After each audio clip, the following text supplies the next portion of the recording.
kaibigan natin sa media at saka na kasama natin online. Magandang umaga po sa inyong lahat. Magandang umaga po. Allow me to introduce again yung what is seaweed industry ba sa pinamumunuan natin. Kung tatanungin mo yung common Filipino natin, yung pangkaraniwan, the first thing na papasok sa isipan nila yung seaweed, yung lato, yung guso, at kung taga-North ka, yung puklo, at saka yung gamit. Yung gamit, okay? But isa lang po yung bahagi ng industriya ng seaweed. Ang talagang bulk, ang core business ng seaweed industry ay doon sa tinatawag natin food additive na kung tawagin ay karaginan. Ito ay extract from red seaweed na kung tawagin kapapalit sa human. At saka itong product nito, this product has established market niche and branding recognition in the global trade. Okay. Pwede pong slide. Okay po. Slide. Slide please. Send. Inaano na.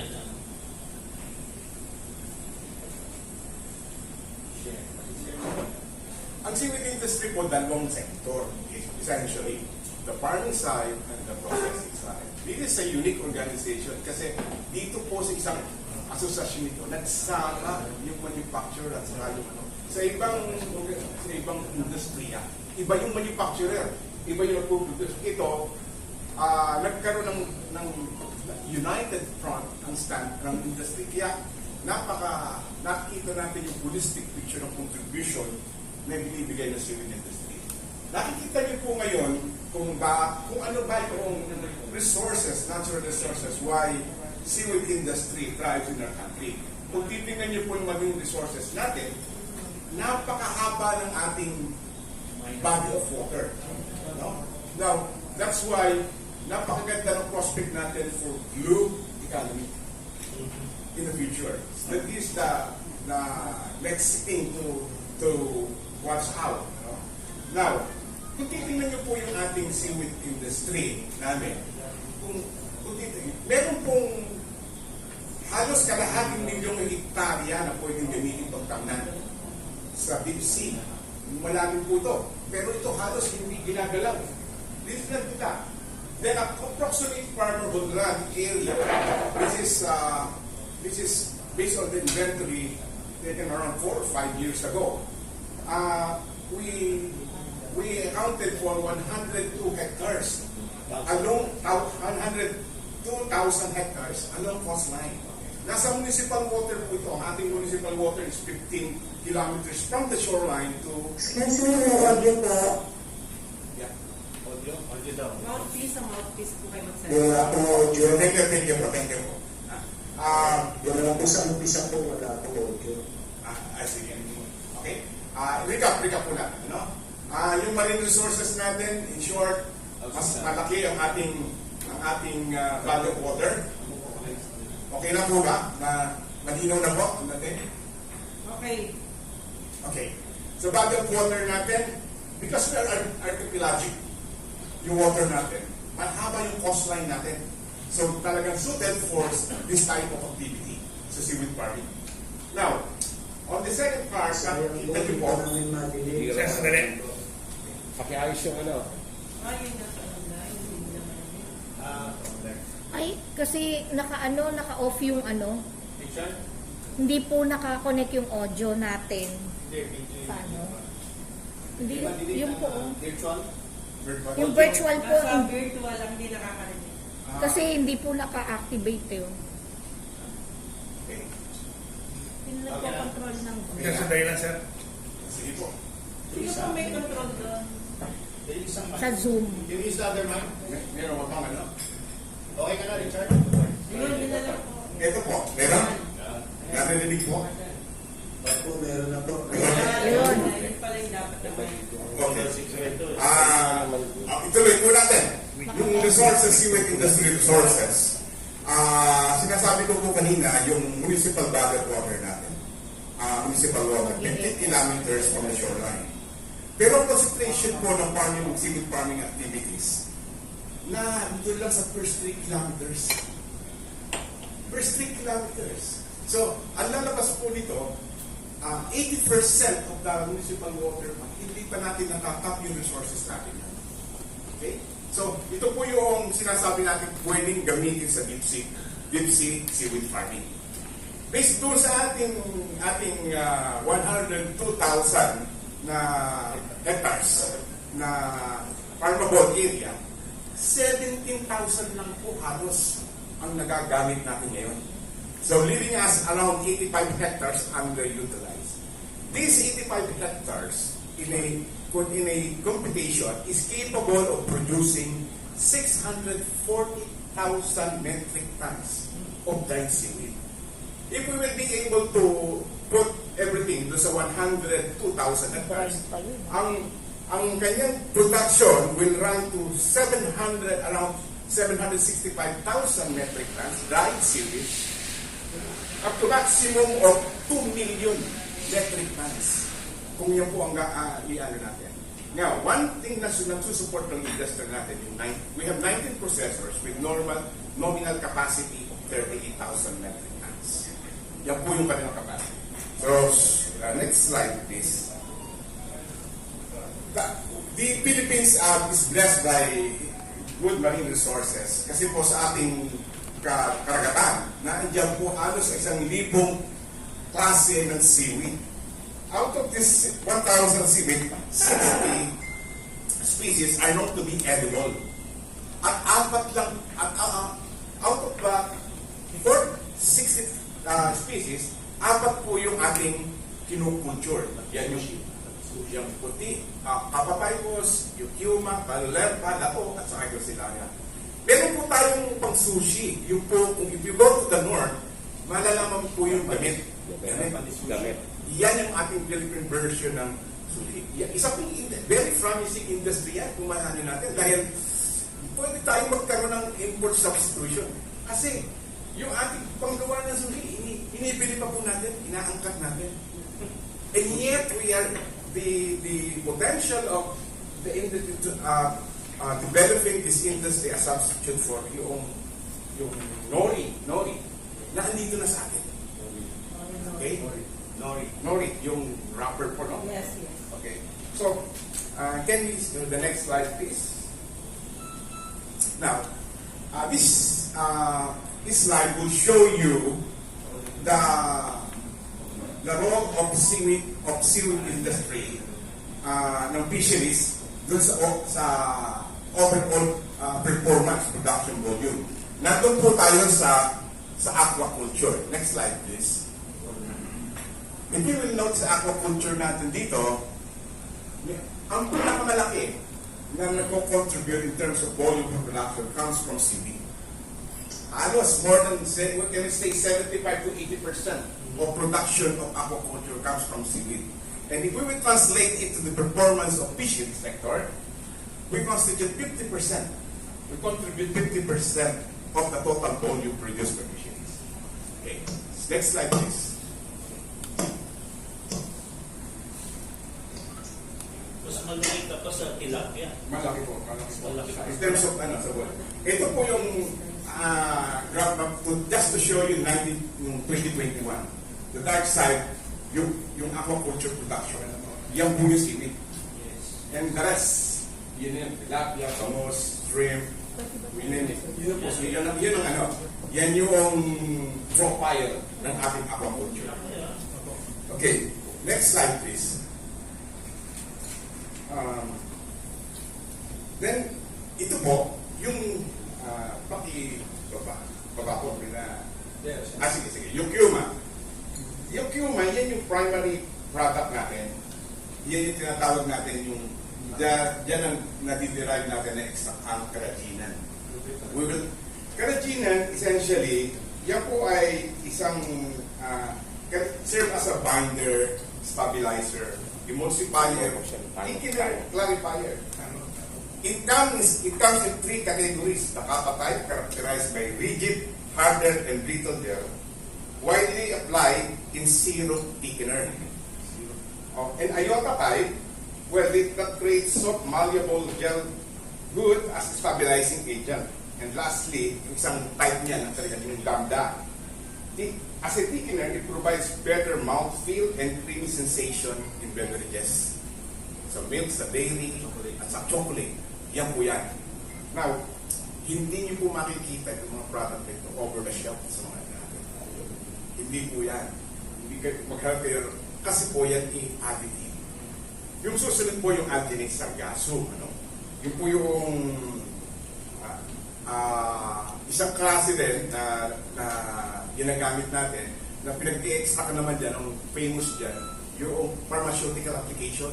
Kukoidan, anti-cancer, anti-inflammatory, yan ang contribution. Yung Brasilia naman, agar, food, at of course, culture media sa mga lab yan.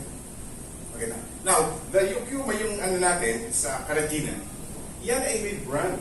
Meaning, our Yukuma worldwide is known as the Philippine National Brand. And it is registered with FAO under Codex Alimentarius Commission ng FAO, WSO. As certified as a safe food additive. In Europe, meron din po yung tinatawag, registered din po yan, na certified acceptable additive. And then sa US FDA nila, meron, in-issue din po yan ng certification as food additives under European Food Safety Authority. So marami po yung marami pong nagsusuporta sa Philippine grade Karajinan. Kaya yung mayroong sariling brand ng ating Karajinan. So next slide please. Prior to 2008, yan po yung export performance natin. We are rated number 1 in terms of production of raw dry seaweed. And then comes to 2000, after 2008, overtaken tayo by our neighboring country, say, Indonesia. It is, hindi po nasusupresa kami dito. Because in terms of coastline, 4 to 5 times longer ang coastline ng Indonesia kaysa atin. It is but natural that by sheer usage nila ng kanilang available coastline, they will outperform us in terms of producing. But we made a study dito na per hectare basis, ang ating production efficiency is better than per hectare yung yield ng Philippines. That's what our competitive lies. Then, next slide please. Yung ating pong papapayos natin, yan, this will make us proud. Why? We supply 80% of Kakapaitos products worldwide. Tayo may hawak ng yan. 8%. And in terms of Karajinan, we hold 15% of worldwide demand. And currently, we rank second as the largest producer of Karajinan after China. Kasi ang Karajinan po natin, produce natin lang sa Kakapaitos. Pero ang China, marami silang pwedeng pag-produce na. Meron silang Kakapaitos, pwede nilang kelps, pwede nilang pupak-punan din. So marami silang, in terms of resources na, it is but natural that they will overtake us in terms of production of Karajinan. But quality-wise, we still most preferred Karajinan producer. Next slide, please. Now, this is the profile of our export share. Now, let me ito yung pagkamalaki natin. In the US market, we hold 52% of their Karajinan demand. 5 to more than 50% of their Karajinan demand. In the US, in Europe, we hold 80% of their market. In terms of absolute value, based on 2020, ang US natin stands around $37 million ang process natin, export proceeds. While in Europe, it contributed 74 million. And the third largest market natin in China, 10% yun, sa ating production, it accounts for 10%, and we earn around something like 30 million plus dollars. Okay, next slide please. Now, they will show you how yung versatility ng keratina sa biomass. Nakita niyo po, it can be used as biofuels, it can be used for seed concentrates for agriculture, pwede pong gawin natin biostimulants, in short fertilizer, organic fertilizer. Sa pigs, pwede rin. Sa animal feeds, no? Sa chemicals, meron din po gamit, and yung isa naman, yung pressed and dried seaweed, yung animal feeds, sea vegetables. Next slide, please. And ito po yung representation, food, and ang sabi ko nga po dyan, ang kalajinan, how versatile it is, the moment you wake up, mayroon na kayong ini-ingest at kalajinan. Until the time you sleep, may kalajinan po kayo. So, halimbawa, example lang, nag-brush kayo, may kalajinan niya. Nag-almusal ka, milk, may kalajinan niya. Kung matutulog ka, mag-happy hour ka, inom pa ng beer, may kalajinan din yan. And then yung last, yung mag-apply ka ng mga facial cream, nandiyan, may kalajinan din po yan. Kaya nga sinasabi nila from the time, 24 hours, from the moment you wake up at the time you sleep, kalajinan is there. Okay. Let's go. Ito pa po yung ibang application, good additive pharmaceuticals, yung water purification, stimulants, bioremediation. Another po, next slide please. Okay. Let me emphasize dun yung biodegradable, digestible film. Bakit maganda po yan? Kasi we have, worldwide, we have a problem of pollution caused by plastics. Pag ito, na-introduce sa market, ito soluble na ito. Biodegradable. Yan. So it's still in the research stage, pero it's a promising application. Of course, yung microbes yan sa AIDS prevention. Now, next slide please. Now, we will talk about the outlook. Diba? Ang trend. Yan. Sinasabi natin na ito po based doon sa FAO report in 2018. Medyo po we have to recognize the impact of the COVID pandemic. Pero na-factor na rin, bakang wala po rin ito yung turmoil ngayon, conflict in Europe. So wala po yan. Pero sinasabi natin, Asia Pacific will remain the biggest market. Per capita consumption will grow. Ang position natin yan, South America, Southeast Asia, and consumption will increase by 30 to 50. And the current global seaweed industry is around 6 billion per year. And of course, there would be more emphasis right now ang ginagawa natin sa impact of climate change. Maraming activity itong gagawin para sa climate change. And it looks to be promising for one part kung if we handle it right. Okay, next slide please. Now, ito na yung importante na i-yan. Because the data that I will present to you, ito yung contribution ng aming last stakeholders meeting and consultation last June 29 and August 28.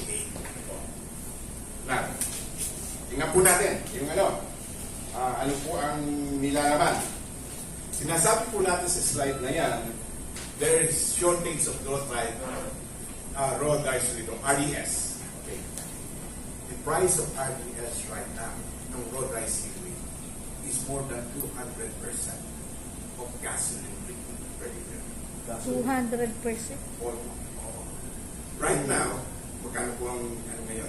Double natin, 90, 180. Week ago, 2 weeks ago, ang kilo of raw rice seaweed commands around 170 to 200 pesos per kilo. That's the price. Now, it's a good problem. Shortage. Mukhang yun yung trend ngayon eh. Shortage tayo ng asin, shortage Lahat tayo na lang ng asukal, shortage tayo ng sibuyas. Bawang, pero ito yung magandang shortage sa usapan. No? Ito, if you'll, in the end of the yung equation, sa side ng farmer, this is a welcome development. Malaki ang kita. On the other side of the equation naman, yung processors. Nagkakaroon ito ng threat on their global competitiveness, being an export. Now, it slowly nibbled their margin. Alam po naman natin na ang export yan, they are mostly covered by forward contract. And there are stipulated yan, fixed price yan. Whatever happens, you have to stand by the price, the contract. So, forced to good yung mga processors natin to source their raw materials, no matter how costly it is, just to make good of their commitment, to serve their commitment to their foreign partners. Okay? Yan po yung mga cited reason pwedeng pag nag-slow down ang processors, there could be less demand, and the first to bear the brunt of the effect nito, yung farmers natin, growers. So yun po yung iniingatan natin. We really have to strike a balance. And the moment na tumaas din yung presyo ng karadinan natin, ako marami pong nagka-ambisyon na pagtanito sa worldwide market. There are starts, gums, na ano yan, na they're really, if you read the pure media, social media, makikita po nyo yan, yung mga negative or disinformation about karadinan. Yan po yan, ha? So, ito po, unahin ko na. Ang approach po dito, critical dito, is the government support. Budget. Mamaya makikita nyo kung gaano niligay. Ang industry po namin, for the longest time, stands on it. Private initiative po. Kung ano pa man ang what we are reaping right now in enjoying the industry, it's simply private sector ang nag-spearhead nitong problem. Okay, let me go to the second part, propagules declining quality. Ang ating seaweed farming po, ang cultivar, yung seedling kung tatawagin namin, comes from vegetative cutting. Inakat lang natin ito sa existing ano natin. If you trace the source of this cutting, what we take nito, it's the same. Comes from a parent seedling transfer. So over a period of time, na diminish na yung, weaken na yung strain. That's why, or normally, makikita mo ito, susceptible siya sa disease, eyes, especially in this climate change in temperature, madaling magkaroon ng disease. No? And then, of course, yung yield niya ng karadinan bumababa over the period of time. So there's a need to really to introduce propagules by way of coming up with a seedlings coming from tissue culture. Para pag lumabas yan, magiging first generation ko yung hybrid. Yeah, so, yan ang ating malaking budget yan. Next slide please. Business expansion investment. Of course, with this, ito opportunity na. No? Sa atin. No? It could be a threat. It's a yin-yang sa atin, sa industry. Yung business expansion natin, yung mga new players will come, especially the corporate. Investment in the nursery. This will be a new segment because once the moment we decided na i-replace na natin yung cultivars with the new tissue culture, kailangan natin mag-investment. And right now, yung ating ranks na fishermen don't have the financial muscle really to sustain this type of activity. Kailangan po natin yung daling access. Kaya nga sabi po ng mga bankero, napakahirap gawin natin bankable ang ating ordinary citizens. Papagawa mo sila ng feasibility study, kung ano-ano. Yung pag-accomplish pa lang ng form, hirap ang gawin. Then, of course, yung climate change adaptation. We have to mention the Yolanda. It wreaked havoc to our seaweed production. But, ano na yan that is something that we cannot avoid. We have to adapt and to to adjust to the changing times. Now, isa sa mga na lumalabas dyan, we have to go out from the near the coastline towards the deeper part of the sea. No? Yan yung deep sea fishing, deep sea seaweed farming. Now, malaki po yung space niyan, pero it's a costly undertaking. So, kinakailangan natin magkaroon tayo kung tutuusin, pwede i-promote ito ng PPP, private-public partnership, para to make it to make this thing yung project ito mag-materialize siya. Okay. Next slides, please. Of course, sa climate change, malaki yan, kinakailangan natin have to emphasize yung crop insurance cover para kung may mangyari man, we can have to make start. Then another point, diversification of seaweed application. The seaweed industry, there's a risk as if we are placing all our eggs in one basket. We are too dependent sa Katipunan. It's about time for us to develop other areas, other types of seaweeds, so that we can expand our market. Take the case of Indonesia. No? Malaki sila dahil nandun yung gracilaria nila, production. Sa atin, practically, nil ang ating gracilaria. Kaya pag tinigil mo ng statistics natin, we will be overtaken kasi meron siya included sa kanyang statistics ng number one, yung gracilaria. Tayo wala. Okay? And then, of course, then comes in now the research and development and the physical service. Now, all these things, it boils down to one issue. Budget. Okay. Budgetary support. Okay. Next slide, please. I will no longer dwell longer this. Okay. These are institutional supports that over the years na really support na always there for us. BPI, the academic sector, the research like the SIPDEC, the OST, of course the DPA, and the BAR. No? So yan po yung mga institutional reports and the relationship really is well established. Okay. Next po. Now, ito yung tinatawag ko pong yung sinatawag po namin tawag ko rito this is the dichotomy of poverty and abundance.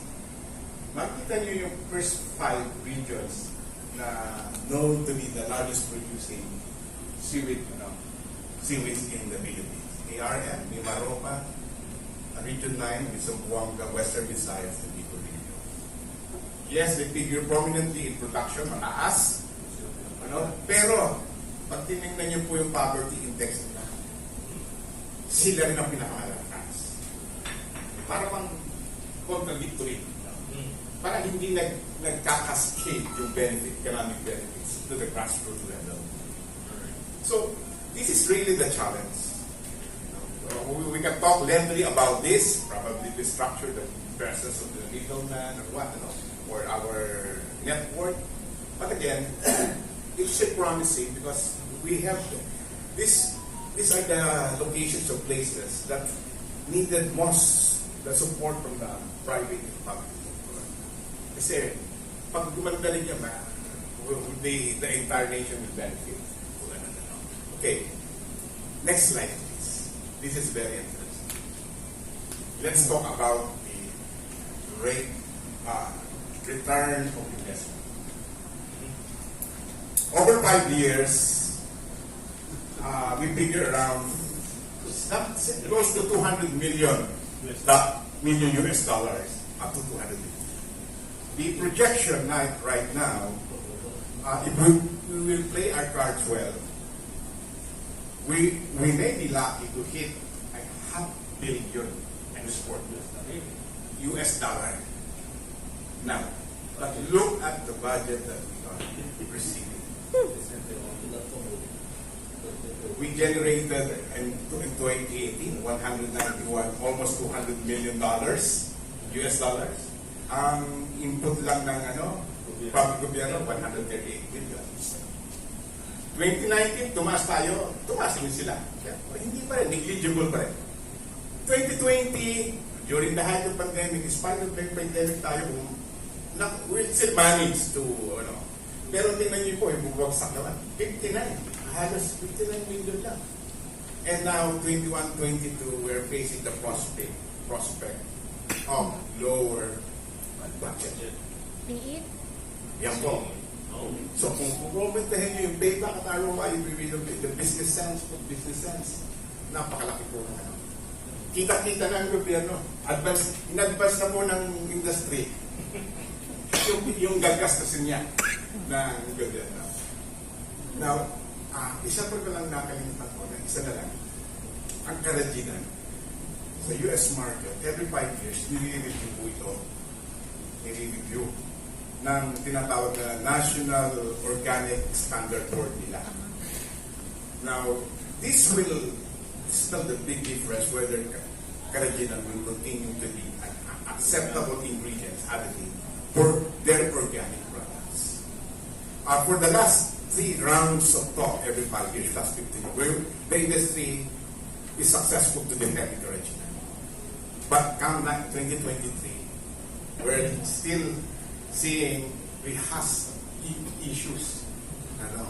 But again, tayo kasi sa disinformation lalo sa social media. If you check your, there are certain product that says warning with karajinan. Bakit gano'n? What's wrong with karajinan?